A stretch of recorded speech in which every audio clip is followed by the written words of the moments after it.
now. And just the other day, we were out, and real quick, let's pause. I started the video. Hi to our YouTube audience. We forgot to have that going earlier, so we're doing our podcast recording. This is our trainer, Garrett Davis. This is our other trainer, Nathan Pyron. All right, back to the podcast and everything.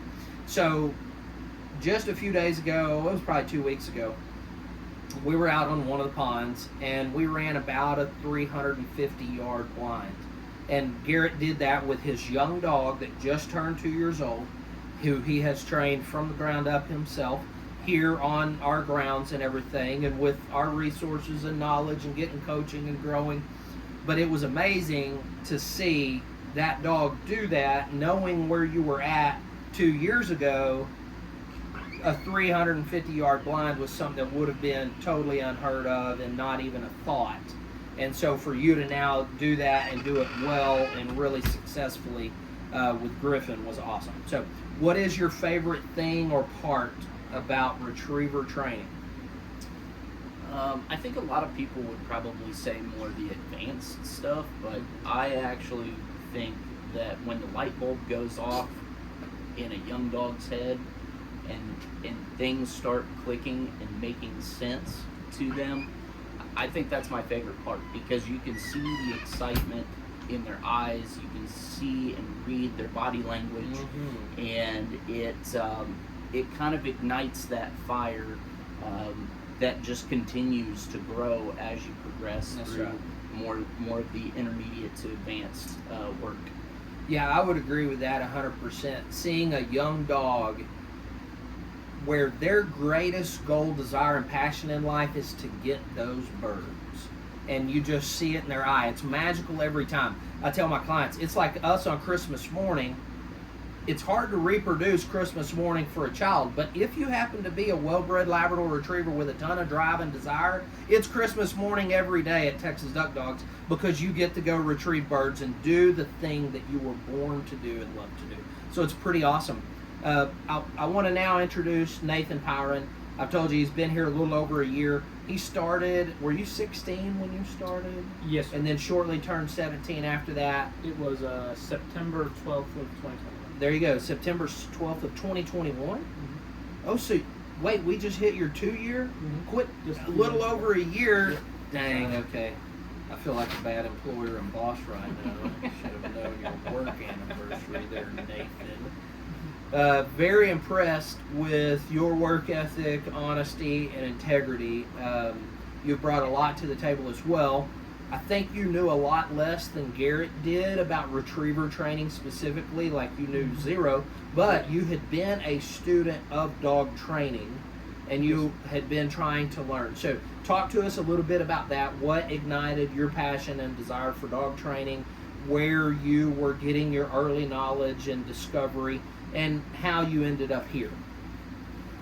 Yeah, so I started out getting interested in dogs when I actually watched my Nana train her. She was doing some treat training and clicker training and obedience with her lab and American Mastiff. And then I got an opportunity to have a puppy, actually from one of your college friends, who's the one who turned me on to this job, Mr. Durham. Okay. I got a puppy out of his litter, which came from your dogs way back when. Yeah. And he told me about the job as well. So okay, cool. As far as where I got most of my knowledge from before I came here, books that my family gave me for Christmas or my birthday, because they knew that I was really interested in dog training. Yeah. And then also watching YouTube videos and just learning from my grandma. Okay, awesome. So I want to talk to you about a story. Now, you had bought a dresser that was going to go in your bedroom. And you bought this off of Marketplace or Craigslist or a garage sale or something like that. Is that right? Yes, sir. Yeah, that's correct. Okay, and so you get the dresser home and you're starting to go through the process of cleaning it up and everything.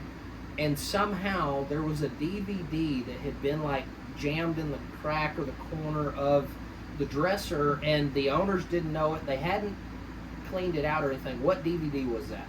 It was Danny Farmer's and Judy Aycock's Basics video.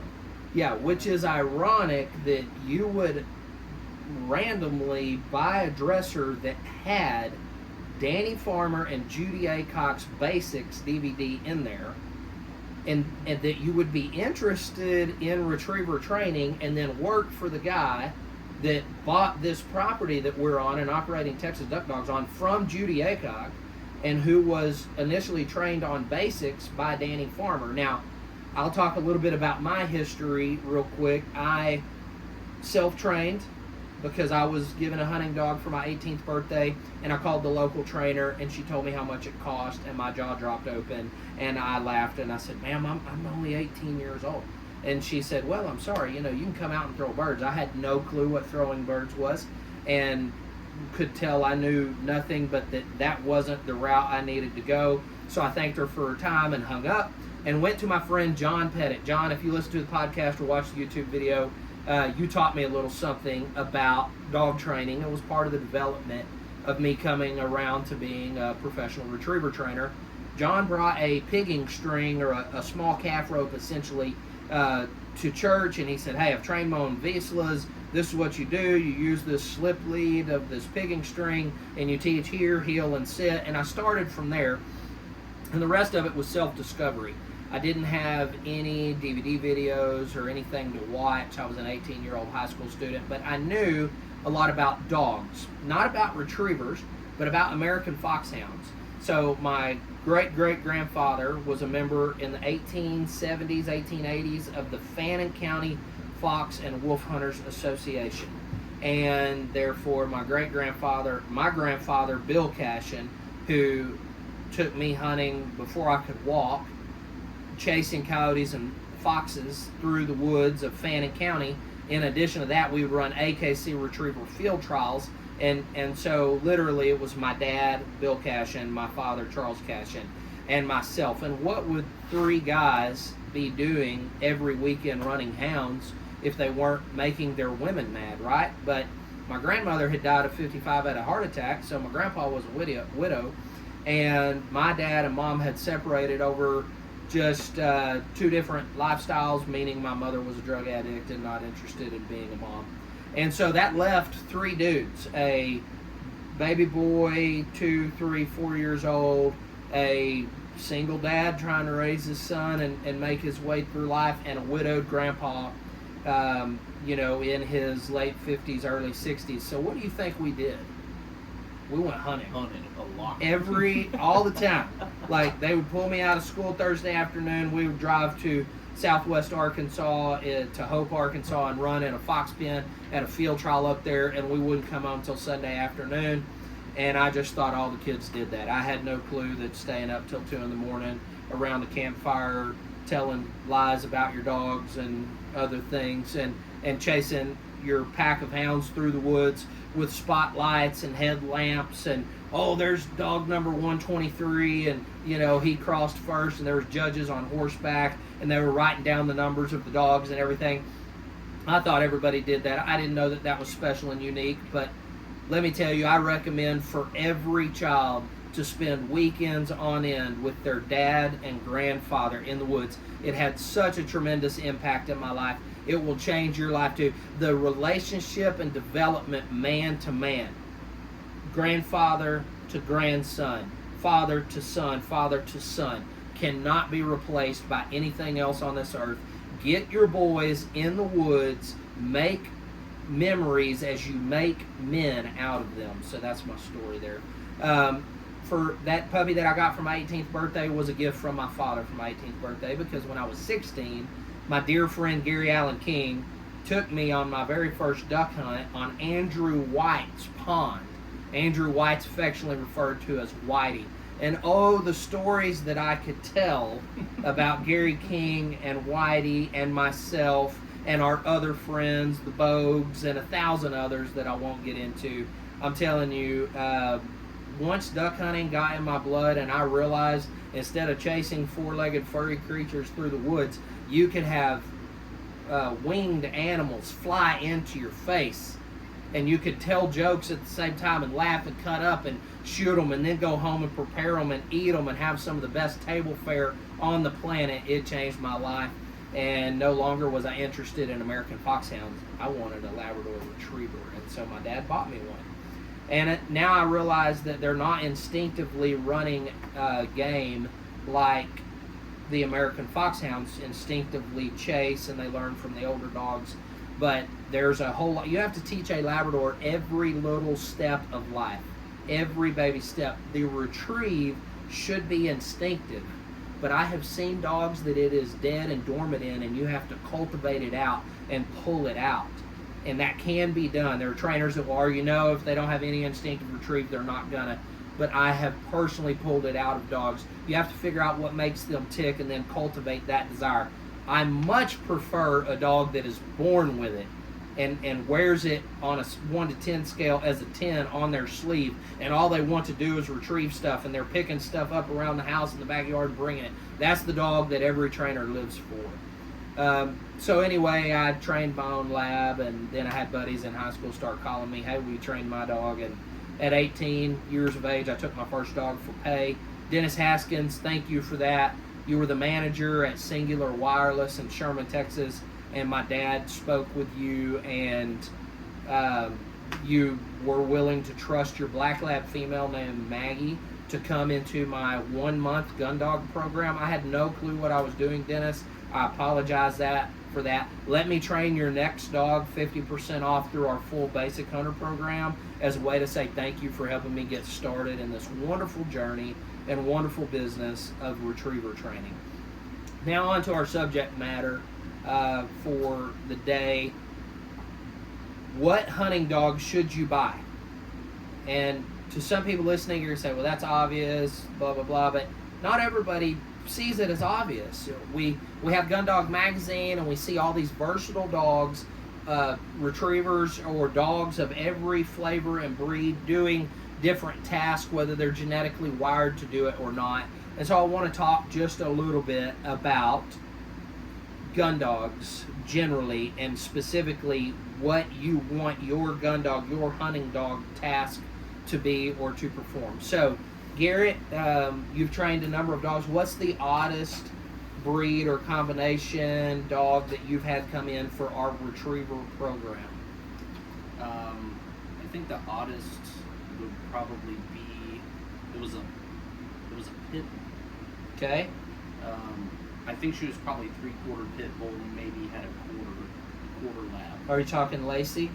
Lacey was one of them. We had another one. Who? Pepper. Oh yeah, okay.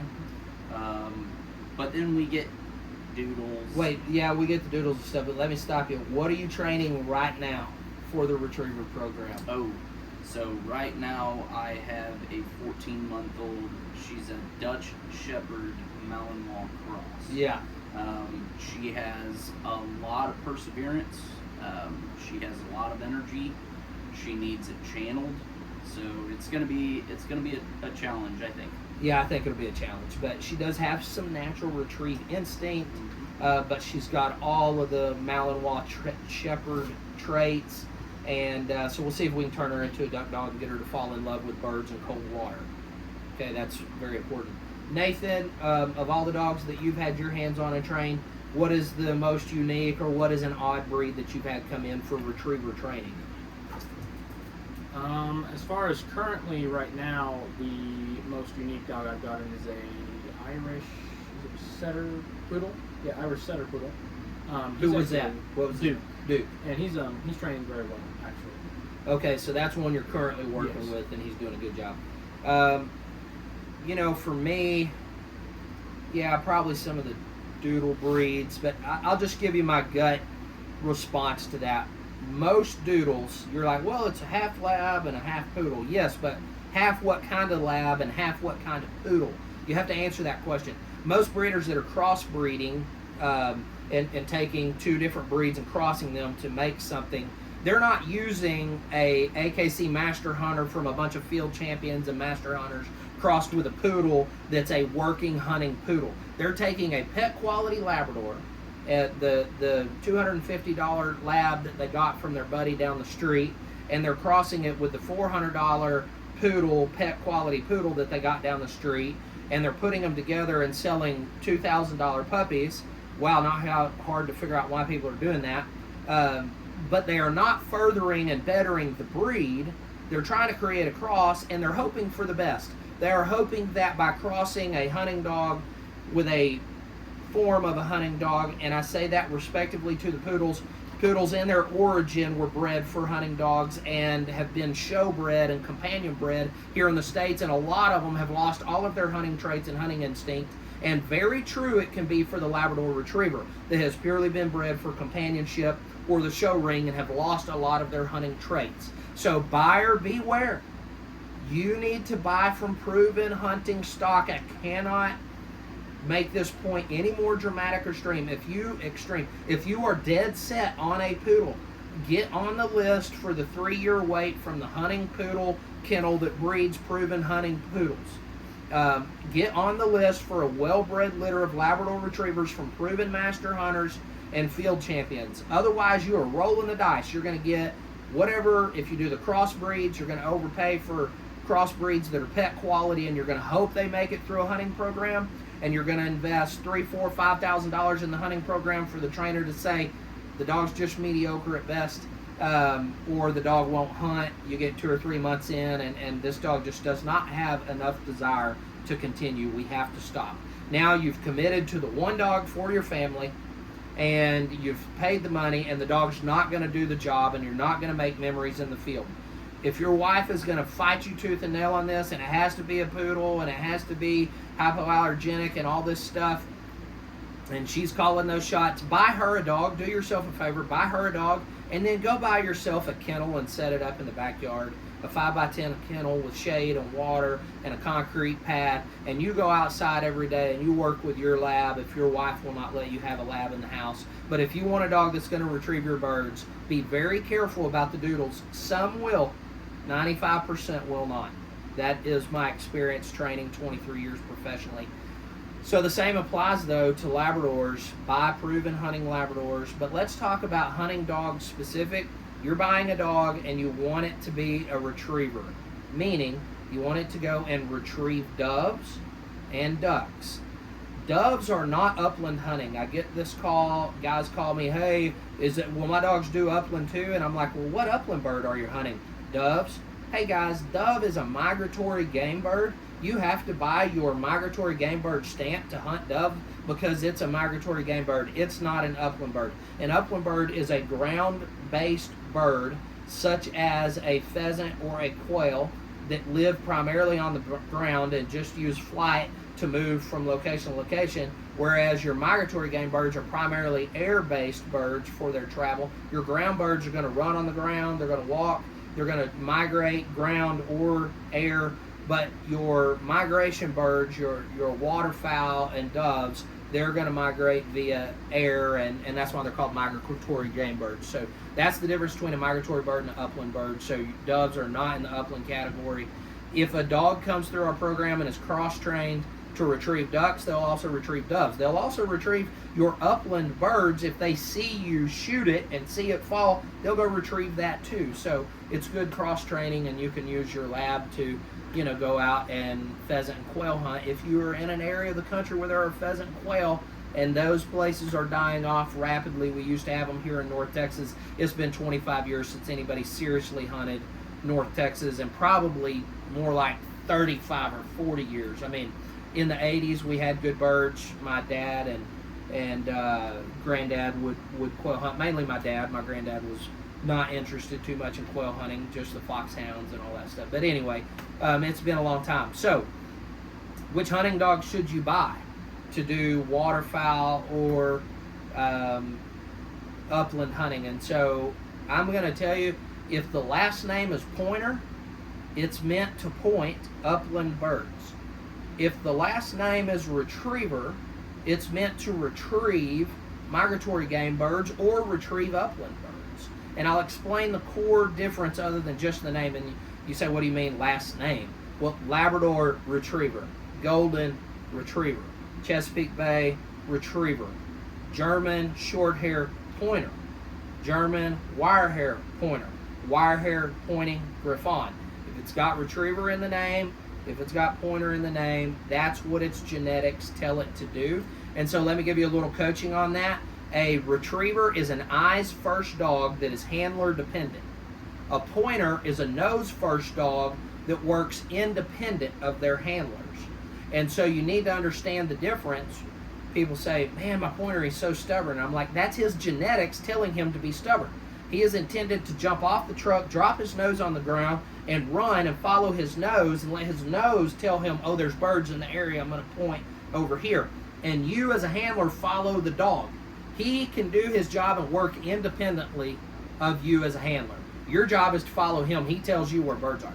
Switch it around. Let's talk about the retriever. They're an eyes first dog. They are more dependent and more loyal on their handler because they cannot go retrieve a bird unless you shoot it. They are handler dependent. And so that is the primary genetic difference. Most retrievers are going to make more eye contact and be more in tune with their handlers. I'm not saying these are guarantees, absolutes all across the board. I've seen stubborn, independent retrievers. I've seen pointing dogs that are very in tune with their handlers, love to retrieve, make a lot of eye contact. So this is not all across the board, but these are general truths. It's like a Proverbs out of the Bible. It's a general truth. It's not an absolute truth. And the same is true for your hunting dogs. Pointers point and work independently and are stubborn and nose first dogs.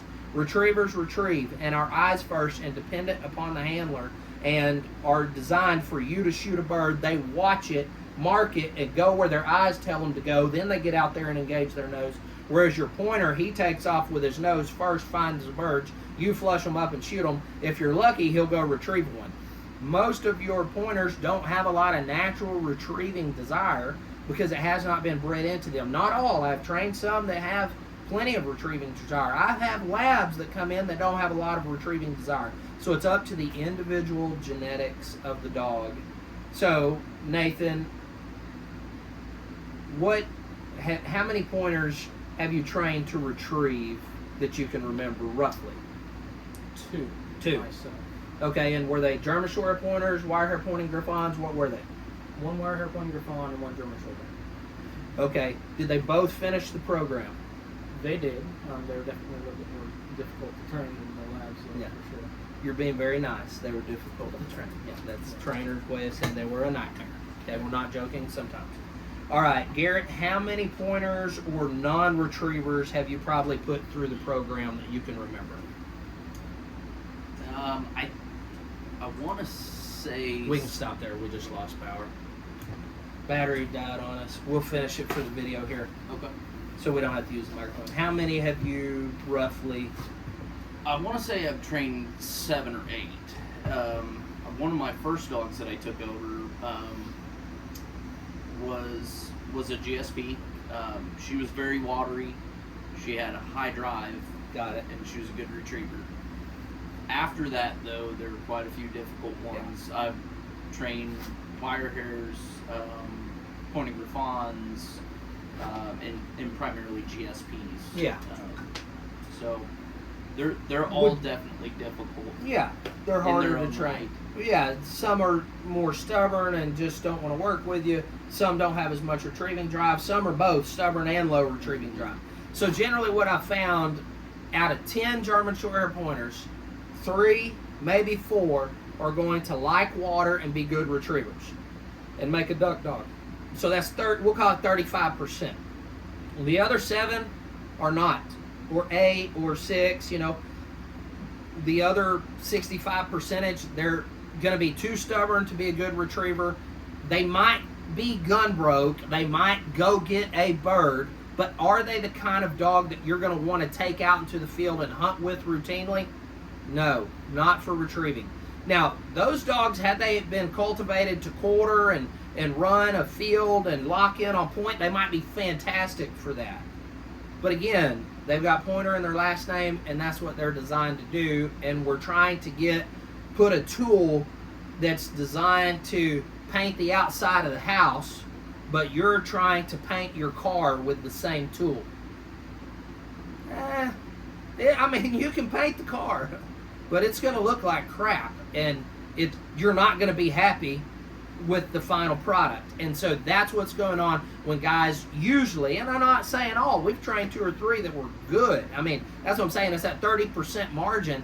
They make good retrievers and all-around versatile dogs, and you can go duck hunting with them, and they have the heart and the desire that, hey, we've got this short, tight little coat that's designed genetically to handle hot, dry temperatures as we quarter the field and stay on land, and now we're asking them to jump in the water and maybe break a little ice in January. They just don't have the genetic code for it. They don't have the genetic desires to retrieve, and a lot of them just can't get the job done. And so again, it's like painting your car with the paint roller that you used on your house or the handheld brush. No, you've got to have a spray gun, and you've got to be suited and masked up, and you've got to be in a nice area with no wind so that you can point that. You're using the tool, the wrong tool for the wrong job.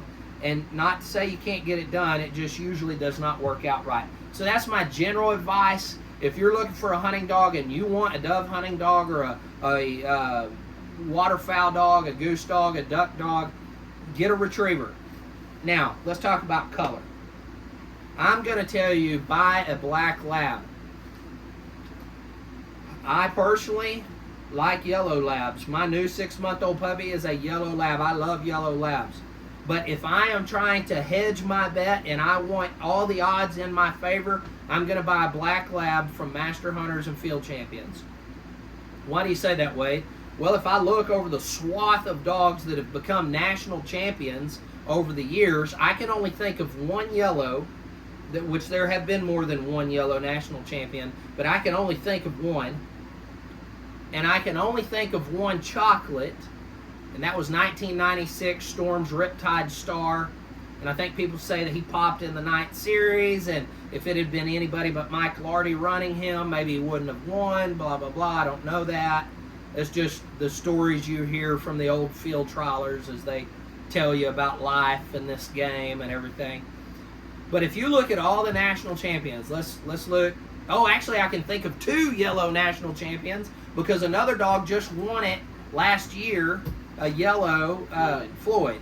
And so prior to that, it was 2011, the NAFC. Actually, he was 2012. NAFC Paddle Creek's Pack Your Grip, and his name was Traveler. His sire, Grady, Cody cut a lean grade, the 2011 National Amateur Field Champion, prolific stud dog, just Thomas Merritt Award winner, just very proven stud dog.